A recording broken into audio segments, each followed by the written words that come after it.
اور حضور کی ولادت اور حضور کی تشریف آوری کا ذکر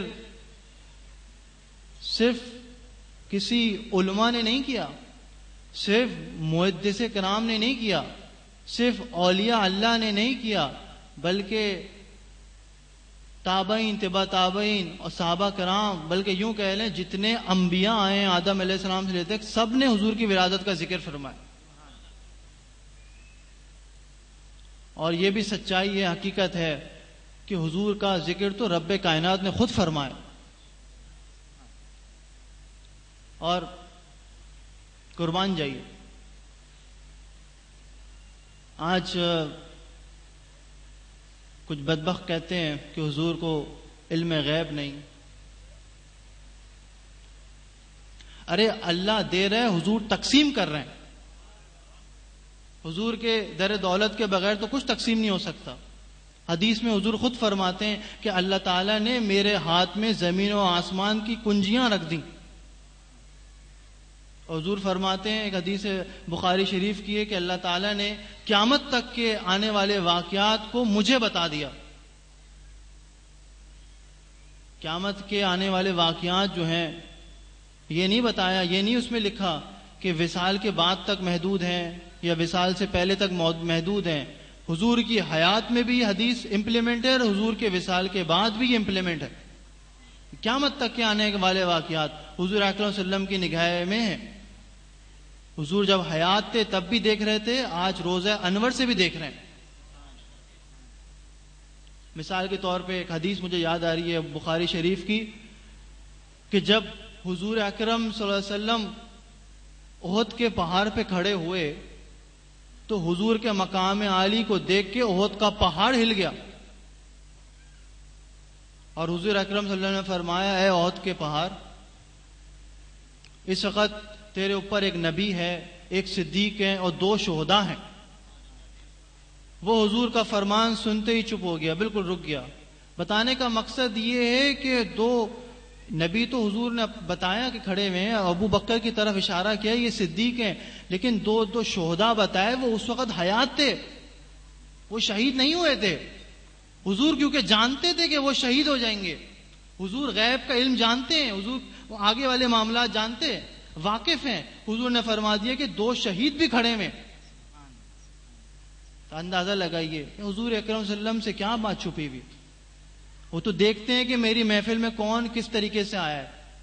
کیونکہ ہم لوگ اب محفلوں میں کم جاتے ہیں تو اس کے آداب سے بھی واقف نہیں ہیں کہ محفلوں کے آداب کیا ہیں. دیکھیں یہ کوئی دنیا داری والی محفل نہیں ہے کہ شادی بیاہ میں جس طرح جاتے ہیں. ان محفلوں میں بڑا اہتمام سے آیا آدمی.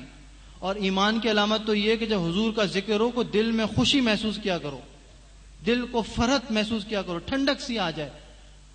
وہ آج کے مولوی جو حضور کا ذکر سنتے ہیں ان کے دل میں قدوت اور تنگی آ جاتی ہے، ان کو میں بتا دوں کہ تمہارا ایمان ختم ہو چکا ہے، تمہارا ایمان بڑھ ہی نہیں سکتا. کیونکہ حضور کا تو وہ ذکر ہے، اللہ تعالیٰ خود فرماتا ہے ان اللہ ملائکۃ یصلون علی النبی یا ایھا الذین آمنوا صلوا علیہ وسلموا تسلیما. اے ایمان والو، اللہ اور اس کے ملائکہ یعنی کہ فرشتے حضور اکرم صلی اللہ علیہ وسلم پہ درود و سلام بھیجتے ہیں، اس لیے تم بھی آپ صلی اللہ علیہ وسلم پہ درود و سلام بھیجا کرو. اللہ تو خود حضور پہ درود و سلام بھیج رہا ہے اور ملائکوں کو بھی حکم دے رہے اور ایمان والوں کو، قیامت تک کے لیے آنے والوں کو حکم دے رہا ہے کہ میں بھی اور میرے ملائکہ بھی حضور پہ درود و سلام بھیجتے ہیں، اس لیے تم بھی حضور پہ درود و سلام بھیجا کرو. تعزیان محترم، ہمیں تو محفلیں آنے کے لیے بڑے شیطان ہمیں تنگ کرتا ہے کہ ہم آئیں یا نہ آئیں. آج کا مولوی کہتا ہے کہ حضور اکرم صلی اللہ علیہ وسلم کو اپنا جیسا بڑا بھائی سمجھو، نماز اللہ کہتا ہے کہ عام جیسا بشر سمجھو. دیکھو حضور کا پتہ، حضور اکرم صلی اللہ علیہ وسلم نے ہمیں اللہ کا پتہ بتایا، یہ حقیقت ہے. جب حضور نے پتہ بتایا تو ان کے وسیلے کے بغیر ہم اللہ تک پہنچ بھی نہیں سکتے. اور ہم ہوتے کون ہیں؟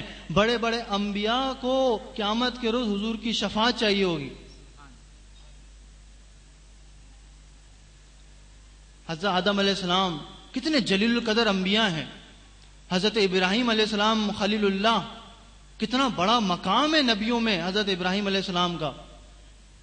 لیکن جب قیامت کے روز اللہ جلال میں ہوگا اور کسی کی نہیں سنی جا رہی ہوگی، ہر طرف لوگ بھٹک رہے ہوں گے، جیسے بارش میں پتنگے نکلتے اسی طریقے سے بھٹک رہے ہوں گے، کچھ سمجھ میں نہیں آ رہا ہوگا. سب کے پاس جائیں گے، سب سے کہیں گے کہ اللہ کی بارگاہ میں ہماری شفاعت فرمائے، دعا فرمائے. سب یہی کہیں گے آج ہماری نہیں چلنے والی، آج اللہ جلال میں، آج اللہ غصے میں ہے، آج ہماری بات نہیں بنے گی. اور سب کا ایک ہی جواب، اگر آج کوئی بات بنوا سکتا ہے، آج کوئی ہستی شفاعت کروا سکتی ہے، وہ صرف ذات محمد مصطفیٰ صلی اللہ علیہ وسلم کی ذات. سبحان.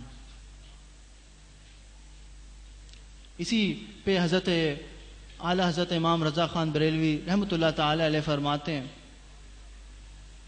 وہ جہنم میں گیا اور ان سے مستغنی ہوا. مستغنی مانے کہ وہ حضور کی شفاعت نہیں مانگ رہا، حضور سے تعلق نہیں مانگ رہا. وہ جہنم میں گیا اور ان سے مستغنی ہوا. وہ جہنم میں گیا اور ان سے مستغنی ہوا. ہے خلیل اللہ کو حاجت رسول اللہ کی، ہے خلیل اللہ کو حاجت رسول اللہ کی. حضرت آدم علیہ السلام سے لے کر جتنے انبیاء ہیں سب کو حضور کی حاجت ہوگی اس دن. اور آج جو حضور کا وسیلہ نہیں مانگ رہے، حالانکہ اس عالم میں مانگنا چاہیے، لیکن جو لوگ نہیں مانگ رہے وہ اس وقت بھی نہیں مانگ سکیں گے. اور جو آج حضور کا وسیلہ مانگتے ہیں، دیکھو اللہ تعالی وسیلہ کا محتاج نہیں ہے، یہ مت سمجھنا. اللہ وسیلے کا محتاج نہیں، ہم محتاج ہیں. ہمیں اللہ تک پہنچنے کے لیے وسیلہ چاہیے. اب کوئی کہے گا کہ بھئی کیوں؟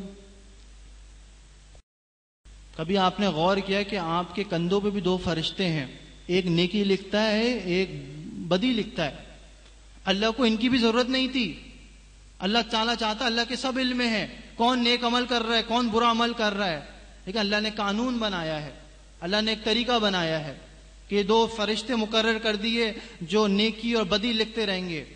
اسی طریقے سے اللہ نے قرآن میں واضح فرما دیا، یا ایھا الذین آمنوا اتقوا اللہ وابتغوا الیہ الوسیلہ وجاہدوا فی سبیلہ لعلہم تفلحون. اے ایمان والو تقوی اختیار کرو. یا ایھا الذین آمنوا اتقوا اللہ، اے ایمان والو تقوی اختیار کرو. وابتغوا الیہ الوسیلہ، اور میرے پاس وسیلہ لے کر آؤ. وجاہدوا فی سبیلہ لعلہم تفلحون، اور جہاد کرو تاکہ تم فلاح پاؤ. اور یہ وسیلے سے مراد کچھ اور نہیں ہے. کوئی اور وسیلہ جو ہے قرآن میں جو اللہ نے فرمایا ہے، محدث کرام اور بڑے بڑے علماء کرام اس بات پہ اجماع ہے، وہ فرماتے ہیں وسیلے سے مراد صرف اور صرف ذات محمد مصطفیٰ صلی اللہ